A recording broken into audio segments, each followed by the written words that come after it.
Munna Bajrangi gang के 2 सदस्य ढेर कर दिए गए हैं मुठभेड़ के दौरान। जी हां, मुन्ना बजरंगी गैंग के 2 सदस्य।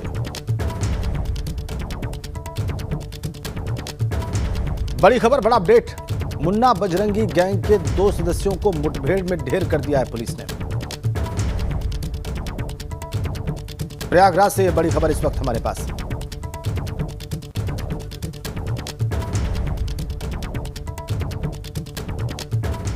और अब तस्वीरें मथुरा की, जहां पर वृंदावन कोतवाली क्षेत्र के चुंगी चौराहे स्थित कपड़े के शोरूम में भीषण आग लग गई। आग बुझाने की कोशिशें वहां जारी हैं। ये मथुरा की खबर है और कुछ देर में तस्वीरें भी हम आपको दिखाने वाले हैं कि कैसे कपड़े के शोरूम में आग लग गई। देखिए तस्वीरें, और धू धू कर जलता है कपड़े का शोरूम। आग की लपटों को, धुएं के गुबार को, वहां पर आग बुझाने के प्रयासों को आप इन तस्वीरों में देख सकते हैं। ये एक्सक्लूसिव तस्वीरें हमारे पास। धू धू कर जलता ये शोरूम।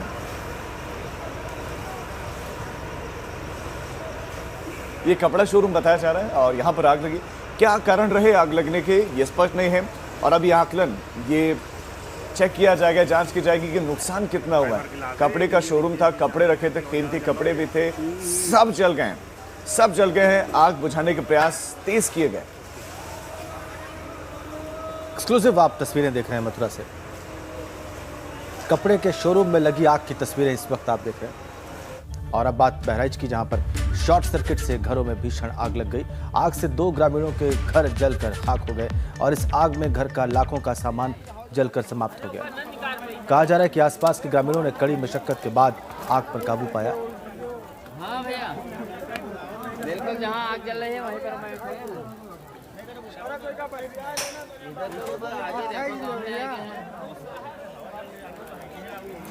हम सबसे आगे खड़े हैं। देखो यहाँ आके यहाँ बड़े रोटी जाते हैं। और अब ये बहराइच की तस्वीरें हैं और सब कुछ जलता हुआ आप इन तस्वीरों में देखिए। कुछ भी नहीं बचा है, जलकर टूटकर गिरता हुआ ये सामान। शॉर्ट सर्किट के चलते घरों में आग लगी, दीवारें तक चल रही हैं।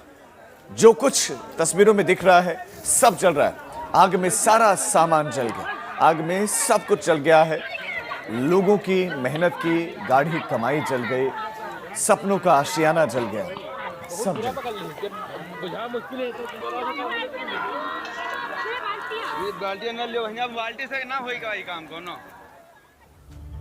अब खबर सुल्तानपुर से, यहां पर व्यापारी से लूटपाट की वारदात को अंजाम दिया गया।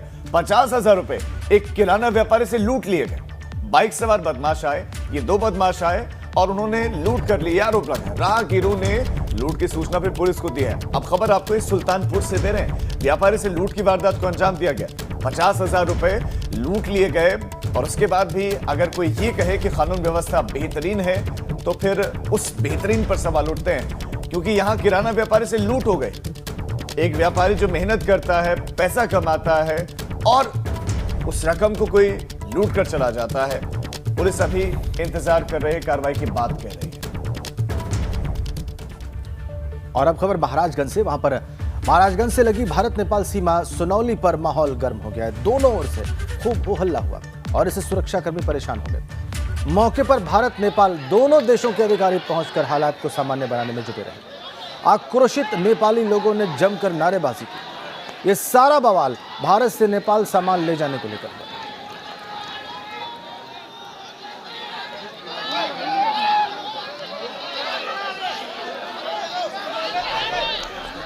कुछ अल्टरकेशन हुआ था एसएसबी के ऑफिशियल्स के बीच में और यहाँ के आम नागरिक के बीच में।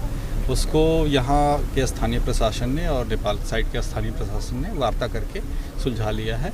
अभी शांतिपूर्ण स्थिति है और बॉर्डर में आवागमन पहले की तरह चल रहा है। अब खबर आगरा से, यहाँ पर कुछ दबंगों ने अपने पड़ोसी के घर पर पथराव कर दिया और पथराव से परिवार ने किसी तरह खुद को बचाया। दबंगों पर पीड़ित परिवार ने गाली गलौज कर पथराव करने का आरोप लगाया। फिलहाल पुलिस ने पूरे मामले पर संज्ञान ले लिया है।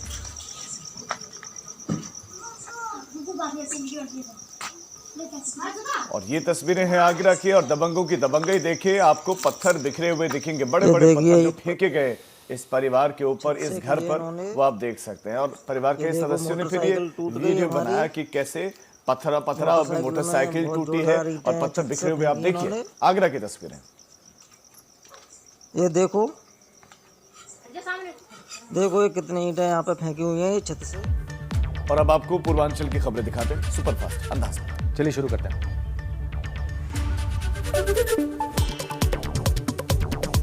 वाराणसी में दूध क्रांति की नींव रखी गई। यूपी की राज्यपाल ने शहनशाहपुर गांव में 14 लोगों को प्रतीकात्मक तौर पर गीर गाय देकर इसकी शुरुआत की। शहनशाहपुर के साथ पड़ोस के 7 गांव में आने वाले दिनों में 120 गीर गाय दी जाएंगी। यूपी की राज्यपाल आनंदीबेन पटेल मिर्जापुर में पहुंचे। यहां पर उन्होंने मां विंध्यवासिनी के दर्शन किए, पूजन किया, विधि विधान से पूजा की और इस दौरान अन्य लोग भी उनके साथ मौजूद रहे। इधर गोरखपुर की गरिमा स्पाइनल मस्कुलर एंट्रोफी से पीड़ित हैं। गरिमा के इलाज के लिए 22 करोड़ की आवश्यकता है और इसी के लिए गोरखपुर के सांसद रवि किशन ने प्रधानमंत्री और मुख्यमंत्री को पत्र लिखा है और आर्थिक सहयोग करने की मांग की। पंचायत चुनाव को लेकर आजमगढ़ में प्रशासन ने कस ली है कमर और इसी क्रम में जिला पंचायत ब्लॉक प्रमुख, ग्राम प्रधान और बीडीसी के पदों के आरक्षित की गई सूची जारी की गई। हालांकि आपत्ति के बाद आरक्षण को लेकर अंतिम सूची 15 मार्च को ही जारी होगी। बस्ती में महिला अस्पताल की अव्यवस्था को लेकर कांग्रेस पदाधिकारियों ने धरना दिया और अस्पताल प्रशासन से अव्यवस्था दूर करने की मांग की है। यह धरना सांकेतिक तौर पर दिया गया। भदोही में 2 महिलाएं न्याय के लिए पानी की टंकी पर चढ़ गई। जमीन पर अवैध कब्जे को लेकर महिलाएं परेशान। शिकायत के बावजूद अब तक कार्रवाई नहीं की गई। जिला प्रशासन का कहना है कि वो कार्रवाई कर रहे हैं। सिद्धार्थनगर की राप्ती नदी में एक अधेड़ का शव मिलने से सनसनी फैल गई। लाश मिलने की सूचना पर मौके पर पुलिस पहुंची और नदी से लाश को निकलवाया गया। अब मृतक के परिजन हत्या का शक जाहिर कर रहे हैं। बलिया में पुलिस ने एक अंतर प्रांतीय असला तस्कर को गिरफ्तार किया। उसके पास से 2 पिस्टल, 1 तमंचा, एक जिंदा कारतूस बरामद किया। पुलिस की माने तो तस्कर पहले भी जेल जा चुका है। गाजीपुर में गैराज पर खड़ी 2 गाड़ियां अचानक धू-धू करके जलने लगी। आग लगने के बाद मौके पर अफरा तफरी फैल गई। आसपास के लोगों ने फायर सर्विस को सूचना दी और आग बुझाने में लग गए। आग पर काबू पा लिया गया। जौनपुर कोर्ट ने फिल्म ठग्स ऑफ हिंदुस्तान के अभिनेता आमिर खान, इसके निर्माता और निर्देशक विजय कृष्ण को नोटिस जारी किया है। वकील हंसराज चौधरी की याचिका पर जज मदन पाल ने अगली सुनवाई की तारीख 8 अप्रैल रखी है। मिस इंडिया रनर अप मान्या सिंह देवरिया पहुंची। वहां पर उनके पैतृक गांव विक्रमपुर चौराहे पर उनका शानदार स्वागत किया गया। अन्य जगहों पर भी मान्या सिंह का स्वागत हुआ। वो अपने स्कूल भी गए।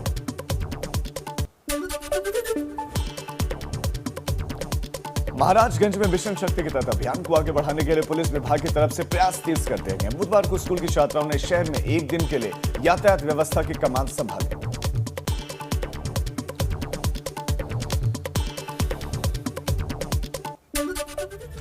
तो ये पूर्वांचल के हिस्से की खबरें आपने देखी, वो भी सुपरफास्ट अंदाज में। अब आगे बढ़ते हैं। चलिए अगली खबर का रुख करते हैं। सीएम योगी आदित्यनाथ का गोरखपुर दौरा है आज। खाद कारखाने का वो निरीक्षण करेंगे और केंद्रीय उर्वरक मंत्री सदानंद गौड़ा भी उनके साथ मौजूद रहेंगे। गोरखपुर खाद कारखाने के नए प्लांट का प्रधानमंत्री लोकार्पण कर सकते हैं। प्रधानमंत्री मोदी जुलाई में इसका लोकार्पण कर सकते हैं। मुख्यमंत्री योगी आदित्यनाथ सुबह 11 बजे खाद कारखाना पहुंचेंगे।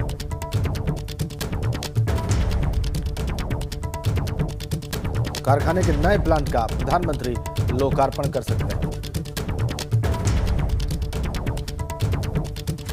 अब बात करते हैं यूपी विधानसभा के बजट सत्र की, जिसका है 10वां दिन आज। और आज सदन में विभागीय बजट पेश किया जाएगा। विभागवार बजट रखे जाएंगे और आज हो सकता है सारे विभागों का बजट पेश। बड़ी खबर आपको दे दें, कल बजट पर चर्चा हुई थी, विधानसभा में चर्चा हुई थी और आज 10वां दिन है। तो विभागीय बजट जो विभागों के मंत्री हैं वो पेश करेंगे और बताएंगे। तो आज का दिन बहुत महत्वपूर्ण है। विभागवार विभागीय बजट आज रखा जाने वाला है, बजट पेश किया जाने वाला है। आइए इसको और विस्तार से समझते हैं और सीधा चलते हैं लखनऊ। अनुभव शुक्ला हमारे सहयोगी इस वक्त वहां से सीधा कनेक्ट है। अनुभव, विभागवार बजट जो आज प्रस्तुत किया जाएगा, ये जो सामान्य बजट की प्रस्तुति होती है उससे कैसे अलग है, कैसे भिन्न है? देखिए, विधानसभा का जो बजट सत्र शुरू हुआ था 18 फरवरी से, उसका आज 10वां दिन है और 22 फरवरी को जो है वो सदन में बजट पेश किया था वित्त मंत्री ने। 5,50,000 करोड़ से ज़्यादा का ये बजट था। उसके बाद राज्यपाल के भाषण पर चर्चा हुई, फिर बजट पर चर्चा हुई, कल मुख्यमंत्री ने विधानसभा में पहले अपना भाषण दिया, फिर विधान परिषद में, और अब कहा जा रहा है कि आज से जो है वो विभागीय बजट पेश होंगे। जो सामान्य बजट होता है, देखिए वो तो ओवरऑल पेश हो जाता है, उसमें ये बता दिया जाता है, वित्त मंत्री ये बताते हैं कि किस विभाग को हमने कितना कितना पैसा दिया। लेकिन जब विभागीय बजट पेश होता है तो उसे विभाग के मंत्री जो हैं वो टेबल करते हैं और उसे भी पारित कराना होता है, क्योंकि अगर आप उसे सदन में पारित नहीं कराएंगे तो वो ऐसी परंपरा है और संवैधानिक ये हम कहें तो उस पर एक बाउंडेशन है कि उसे पास कराना पड़ता है, पारित कराना पड़ता है। तो विभाग के मंत्री उस बजट को सदन में पेश करते हैं और उसमें पास कराते हैं। इसीलिए अलग अलग विभागों के जो बजट है वो टेबल किए जाते हैं। हालांकि पहले ये अभी तक है कि 10 मार्च तक ये सदन चलेगा, इसकी जो कार्रवाई के समय पर। अब ऐसा कहा जा रहा है कि हो सकता है कि कल ही सदन का समापन हो जाए, इसीलिए सारे विभागों के बजट या तो आज एक ही साथ पेश किए जा सकते हैं या फिर आज कुछ होंगे, कुछ कल हो सकते हैं। तो ये काफ़ी महत्वपूर्ण होता है, क्योंकि जब विभागों के बजट पेश होते हैं तो विपक्ष जो है वो कट मोशन लाता है, यानी वो ये कहता है कि विभाग में अभी जो पैसा है वो खर्चा नहीं हो पाया, इसलिए इस पूरे बजट को शून्य कर दिया जाए। तो ये सदन की एक परंपरा है। हालांकि अगर सदन जल्दी खत्म हो जाएगा तो हो सकता है कि सारे विभागों का बजट एक साथ ही पेश कर दिया जाए, उसे पारित कराया जाए। जी, बहुत शुक्रिया अनुभव आपका इस तमाम जानकारी के लिए। बहुत महत्वपूर्ण जानकारी आपने दी। अब आगे बढ़ते हैं। पूर्व सांसद धनंजय सिंह की गिरफ्तारी की कोशिशें तेज हो गए हैं। धनंजय सिंह की गिरफ्तारी के लिए दबिश दी जा रही है। लखनऊ के 4 ठिकानों पर एक साथ दबिश दी गई। अजीत सिंह हत्याकांड का ये मुख्य आरोपी है, ये आरोपियों में से एक है धनंजय सिंह, और अब गिरफ्तारी के लिए दबिश दी जा रही है। धनंजय सिंह के खिलाफ वारंट जारी हुआ है, उसके बाद भी अभी तक गिरफ्तारी हो नहीं पाए हैं। लखनऊ के 4 ठिकानों पर एक साथ छापेमारी हुई, एक साथ दबिश दी गई, लेकिन कुछ भी नहीं मिला।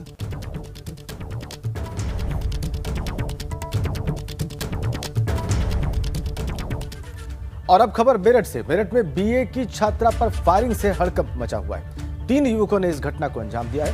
घायल छात्रा केएमसी हॉस्पिटल में भर्ती है और वारदात के बाद पुलिस मौके पर है। कहा जा रहा है कि छात्रा मेडिकल स्टोर से दवाई लेने गई हुई थी। छात्रा पर फायरिंग हुई है।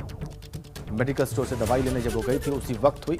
ब्रह्मपुरी थाने के माधवपुरम की यह सारी घटना।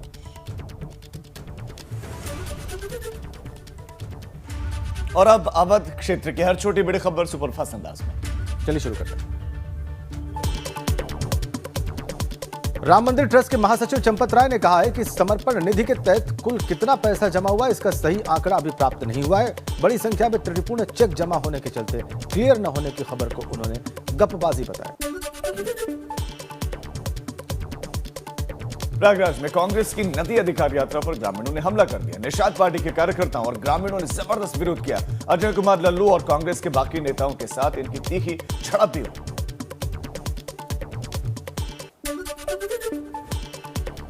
प्रतापगढ़ में कांग्रेस नेता प्रमोद तिवारी ने प्रेस कॉन्फ्रेंस की। इस दौरान उन्होंने कहा कि संविधान में विश्वास न करने वालों से भाजपा ने हाथ मिलाया है। तेल की बढ़ती कीमतों को लेकर भी उन्होंने हमला बोला। लखनऊ के मोहम्मद फरहान भाटी और उनके भाई सेठ बशीर अहमद भाटी के खिलाफ एलजीए ने एफआईआर दर्ज करवाया। वर्धमान सेतु के पास करोड़ों की जमीन पर कब्जा करके वहां पर कबाड़ियों को बसाने का यह मामला है। हरदोई में चाकू से गोदकर युवक की हत्या कर दी गई। शराब के नशे में हुए विवाद के बाद हमला हुआ है। फिलहाल आरोपी युवक को पुलिस ने गिरफ्तार किया है और आगे की कार्रवाई में जुटी हुई है। अमेठी में अंतरजातीय प्रेम विवाह की वजह से युवक की हत्या के मामले में कार्रवाई हुई और पुलिस ने 48 घंटे के भीतर नामजद आरोपी कामता प्रसाद मिश्र को गिरफ्तार किया है और इससे पूछताछ की जा रही है। सीतापुर के सिधौली से बसपा के निलंबित विधायक हरगोविंद भार्गव को सजा सुनाई गई। एमपी एमएलए विशेष कोर्ट ने आचार संहिता के उल्लंघन का दोषी पाते हुए विधायक को 10 दिनों की जेल की सजा सुनाई। लखीमपुर खीरी में पुलिस और वन विभाग की टीम ने कार्रवाई करते हुए 5 आरोपियों को गिरफ्तार किया और उनके कब्जे से बाकी 20 हड्डियां और अवैध शस्त्र कारतूस में बरामद किए। गिरफ्तार आरोपी शातिर किस्म के अपराधी थे।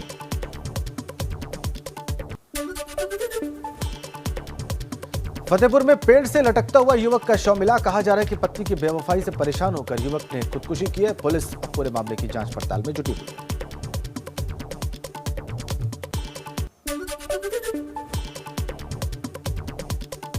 बाराबंकी में मामूली कहासुनी में देसी शराब की दुकान पर जाकर लाखों से चले और पिटाई का वीडियो सोशल मीडिया पर वायरल हो रहा है। वहीं पुलिस पूरे मामले की जांच के बाद कह रही है। कौशाम्बी में भरवारी रेलवे स्टेशन पर दर्दनाक हादसा हो गया। एक महिला को बचाने के चक्कर में ड्यूटी पर तैनात आरपीएफ सिपाही की ट्रेन से कटकर मौत हो गई। इस हादसे में महिला के पैर में गंभीर चोटें लगी।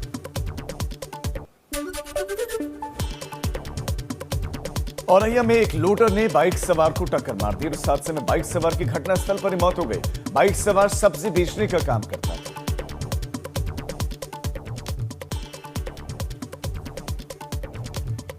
चलिए आगे बढ़ते हैं और आपको बताते हैं कि उत्तर प्रदेश और उत्तराखंड में आज क्या विशेष क्या खास रहने वाला है। सबसे पहले बात उत्तर प्रदेश की। सीएम योगी आज गोरखपुर जाएंगे। खाद कारखाने का वो निरीक्षण करेंगे। केंद्रीय मंत्री सदानंद गौड़ा भी उनके साथ मौजूद रहेंगे। मुख्यमंत्री मशीनों का काम भी देखेंगे और दुर्घटना के बाद कारखाना बंद हुआ था, आपको बताएं। विधानसभा के बजट सत्र का आज 10वां दिन। आज सदन में विभागीय बजट पेश किया जाएगा और आज सारे विभागों का बजट पेश हो सकता है। और आज भी मुख्तार अंसारी पर सुनवाई होगी सुप्रीम कोर्ट में। आज भी सुनवाई जारी रहेगी। मुख्तार को यूपी वापस भेजने पर सुनवाई चल रही है। कल सुप्रीम कोर्ट में कई दलीलें दी गई थी। मुख्तार को दिल्ली भेजने को कहा गया था। इसके अलावा आज अखिलेश यादव बुंदेलखंड दौरे पर हैं। झांसी में वो प्रेस कॉन्फ्रेंस करेंगे। ओरछा में प्रशिक्षण शिविर कार्यक्रम में वो हिस्सा लेंगे और संबोधित भी करेंगे इस शिविर में मौजूद लोगों को। यूपी के बाद अब बारी उत्तराखंड की। उत्तराखंड में आज क्या रहेगा खास बताते हैं। सीएम त्रिवेंद्र सिंह रावत और उनकी सरकार सदन में आज बजट पेश करेगी। त्रिवेंद्र सरकार का यह आखिरी पूर्ण बजट होगा। तकरीबन 57,000 करोड़ का यह बजट पेश हो सकता है, सूत्रों के हिसाब से जानकारी। बजट में स्वास्थ्य पर विशेष फोकस हो सकता है और शिक्षा पर भी फोकस रहने की उम्मीद है। इधर आज ग्रीष्मकालीन राजधानी गैरसैंण को 1 साल पूरा। गैरसैंण में आज जश्न होगा, दीपोत्सव मनाया जाएगा। बजट पेश होने के बाद विधानसभा में सांस्कृतिक कार्यक्रम होंगे। 4 मार्च 2020 को गैरसैंण ग्रीष्मकालीन राजधानी बनाई गई थी, यह ऐलान हुआ था। इससे इतर जो बड़ी खबर रहेगी वो हरिद्वार कुंभ से जुड़ी हुई भी आज के दिन, क्योंकि जूना अखाड़े की पेशवाई होनी है। आज निकलेगी पेशवाई के दौरान कई चीजें आकर्षण का केंद्र होंगी। हाथी और उत्तराखंड की कुमाऊनी की झलक भी यहां पर दिखाई देगी। सभी साधु संत कोरोना के नियमों का पालन करने का संदेश देंगे। सभी को मास्क लगाना अनिवार्य होगा।